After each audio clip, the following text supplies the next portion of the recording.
Welcome back to my channel. So I've decided to make a couple different cake varieties, cupcake, cake, bars, whatever, out of vanilla and chocolate, both vegan and gluten-free. First up, I'm going to preheat my oven and let's start making our vanilla cake first. So let's make our vegan buttermilk.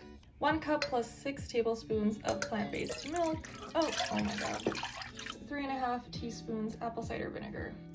We'll just give that a little stir. And we'll set that aside to clabber for 5 minutes. All right, it is looking good. It is looking a little bit curdled. It's supposed to replicate buttermilk. 1.5 cups 1-to-1 gluten-free flour. 2/3 of a cup all-purpose gluten-free flour. 1 cup of cane sugar. I lightly blended it. 1.5 teaspoons baking powder. Oops, I just did 2, but that's fine. 3/4 of a teaspoon baking soda. 1/2 teaspoon salt. Okay, let's give that a quick whisk. Let's add the rest of our wet ingredients. We have 7.5 tablespoons of oil, 2 tablespoons vanilla, and 1 more teaspoon of apple cider vinegar. Let's give it a mix. All right, looking perfect. Let's add the wet to the dry. Because we have no gluten, it is okay to kind of overmix or mix it quite a bit, just to make sure we're not going to be gummy. Arm is burning, must be ready. Since we're doing bars, I'm going to put it in my dark square pan. We're going to put the majority of it in here and do a couple of cupcakes so we can have a variety of things.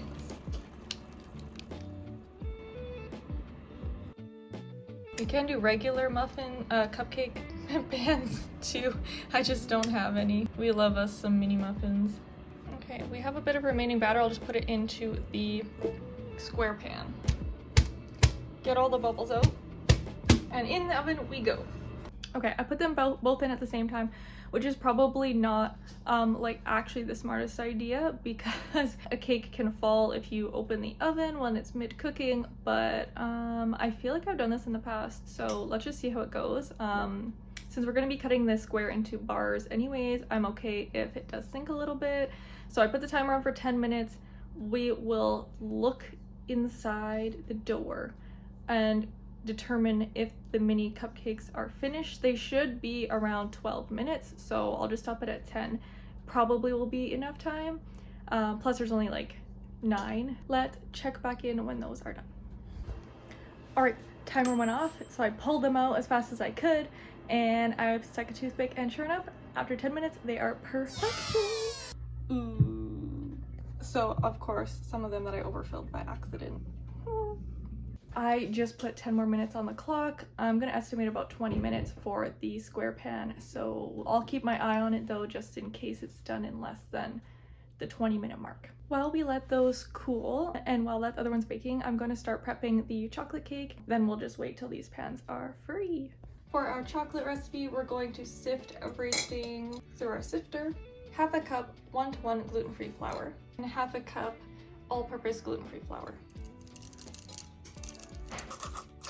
1/3 cup of Dutch cocoa powder, 1/4 cup of cane sugar, 1 teaspoon baking powder, 1 teaspoon baking soda, 1/2 teaspoon salt.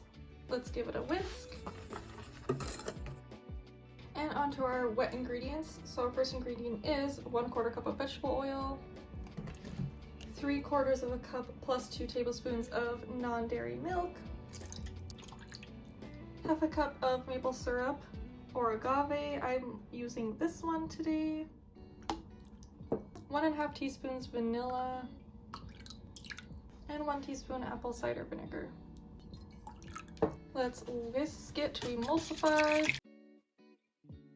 Now, I feel like I got a really good rise off of my vanilla cake, so I'm gonna add a little bit more baking powder. We'll just do 1/4 of a teaspoon. Alright, let's mix these. So this batter is going to be a lot thinner than our last one. This one we have to really make sure to whisk well.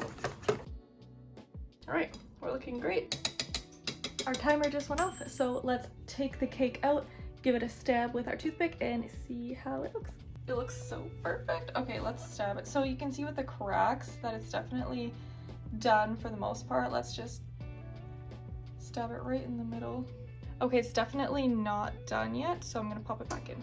So there was a lot of batter, well, 50% batter, 50% crumb on the toothpick. So I'm just gonna pop it back in the oven for 5 minutes and then we'll pull it out and check it again. And at this time now I can take my mini muffins out of the cake pan. It's been 10 minutes. They should definitely be good to take out of the pan. Let's pour some mini cupcakes first. Normally this batter you can split into 2 8-inch cake rounds. If you're making a cake, it divides perfectly for a 2-layer cake. And the vanilla cake, I've divided it usually into 3 8-inch cake rounds. It's a lot of batter. Same thing as before. We will cook the mini muffins for 10 minutes, take them out, and then leave the square one in. Although it is much thinner because the batter is not as much, it might actually be done way sooner, so it might check it at the same time. Ooh, here are the minis. They are looking so good. Amazing. They're done. Ooh, ooh. All right, it is looking perfection. Let's give it a toothpick. Okay, you can't really see, but it came out like basically perfection.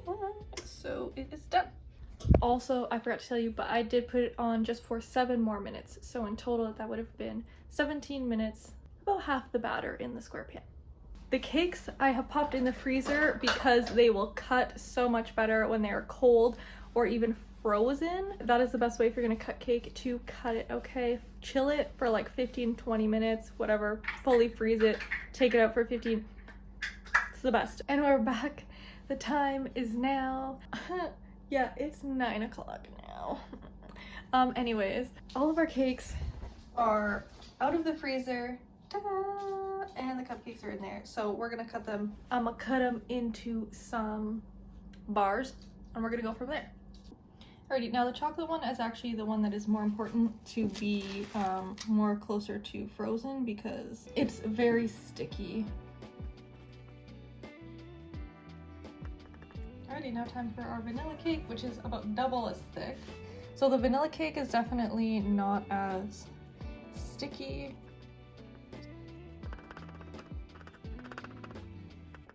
For our cupcakes, what I'm going to do is I'm going to cut a little triangle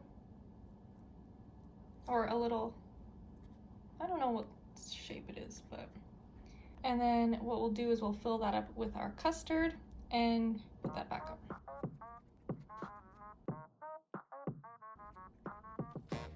And also, I forgot to mention, don't worry about if these look like crap because they're gonna be covered by frosting anyways, but I thought I'd show you the crumb. Ooh, look at that. Oh, it looks like perfection, y'all. So good. And then our crumb on vanilla. The vanilla is definitely like a heavier cake.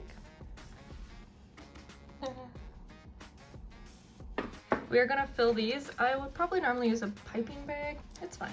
We're just going to pull it apart. Now this will be a lot easier with bigger cupcakes, but they're gonna look beautiful by the end. And most importantly, they will taste delicious. Beautiful. I have not done that in so long. Ooh, yes. Okay. And we'll do a rectangle. I'm just making this up, yo. I'm just freewheeling. Okay. Some of our cream. Ooh. And our little moat. Ooh. Okay. Not a good frosting for the chocolate. Oh gosh, it's not good for this one either. Put a little bit of sprinkle. Cute.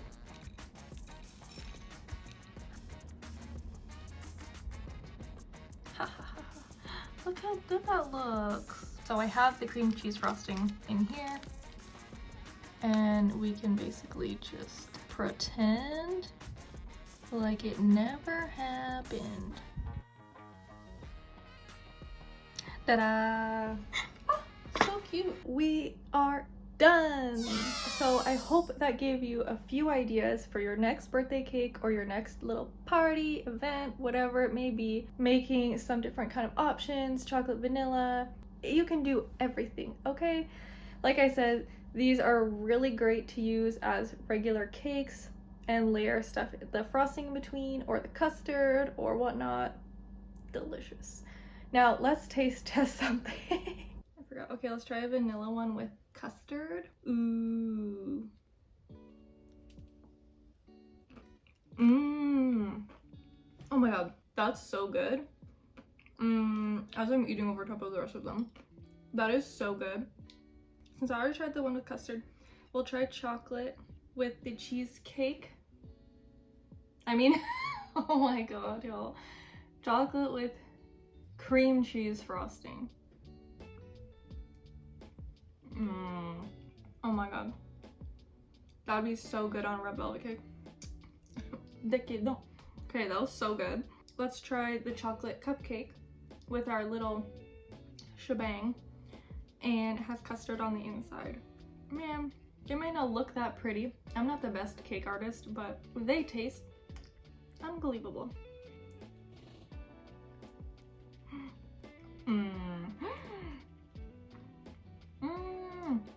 Oh my god, the toppings are like little crunchies.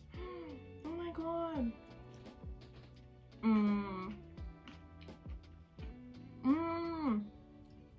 Other than like it's super falling apart, I probably put way too much custard inside. Y'all, wow, just wow. If you made this into a big cake, one layer, custard, another layer, frosted the whole thing, maybe put custard in the middle, and then frosted out. It's too much. It's too much. I really want to try this one, but I know it's just going to be the same. But it's like real thick, you know, so it's mostly just going to be cake and frosting. Gluten-free who? Vegan what? Okay, y'all. That's it. With that, we are finished. That took me all day. We are finished. We are finished. Okay. I have no words. I'm just like, so good. If you're craving cake or if you need a cake, you gotta go make that one of them. Okay. Anyways, that will be it for the vlog. I hope you learned something. I hope you enjoyed.